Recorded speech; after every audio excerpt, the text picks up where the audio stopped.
মৃত্যুর দেবতা মহিলার বিবেক বের করলো আর আতা তোলার একটি পাশের তলে পাতে রাখলো আর অন্য এক জাদুকরি ঘোড়ার উপর সে পালক রাখা হলো। যদি বিবেক পালকের চেয়ে ভারী হয় তাহলে মহিলাকে স্বর্গে পাঠানো হবে, না হলে তাকে নরকে ফেলা হবে। ডানমুনির মতো দুলতে থাকা তল দেখার সময় মহিলাটি অস্বস্তি অনুভব করলো এবং দ্রুত তার জীবনের ভুলগুলো স্বীকার করলো, কিন্তু এই ছোট ছোট বিষয়গুলো কোনো প্রভাব ফেলতো না। মৃত্যুর দেবতা শুধুমাত্র তলের ফলাফলের উপর বিশ্বাস করে সৌভাগ্যবশত মহিলা আকাশকে ক্ষতি করার কিছু করেনি। তার বিবেক তলের উপর উত্তীর্ণ হলো এবং সে স্বাধীনভাবে পুনর্জন্ম গ্রহণ করতে সিদ্ধান্ত নিতে পারলো। মৃত্যুর দেবতা মহিলাকে পাথরের দরজার কাছে নিয়ে গেল। 5টি দরজা আলাদা আলাদা করে জগৎ রাখা ছিল। মহিলা একটি পুনর্জন্ম, সে তাই জানতো না কোনটি বেছে নিবে, সুতরাং সে মৃত্যুর দেবতা তার কাছে সাহায্য চাইল এবং সেরা পথ বেছে নিতে। সে শুধু মৃত্যুর দেবতার ছোট হাতটি দেখলো। পরবর্তীতে দরজার পাশে ধীরে ধীরে খুলে গেল।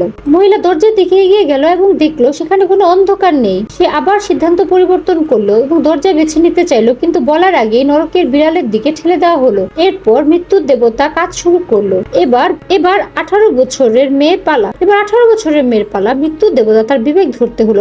অপ্রত্যাশিত ভাবে দরজা একটি মেয়ের জন্য খুলে গেল। মৃত্যুর দেবতা মেয়েকে এই কাজকে নিয়ে রেগে গেল আর কেউ এই পরীক্ষা প্রত্যাখ্যান করার সাহস পেল না। সে মেয়েটিকে ধরে সরাসরি নরকে পাঠালো, কিন্তু পরের মুহূর্তে মেয়েটি অদৃশ্য হয়ে গেল এবং মৃত্যুর দেবতাকে স্তম্ভিত করলো। তিনি 7 দিনের মধ্যে মেয়েটিকে খুঁজে বের করতে বাধ্য করলো।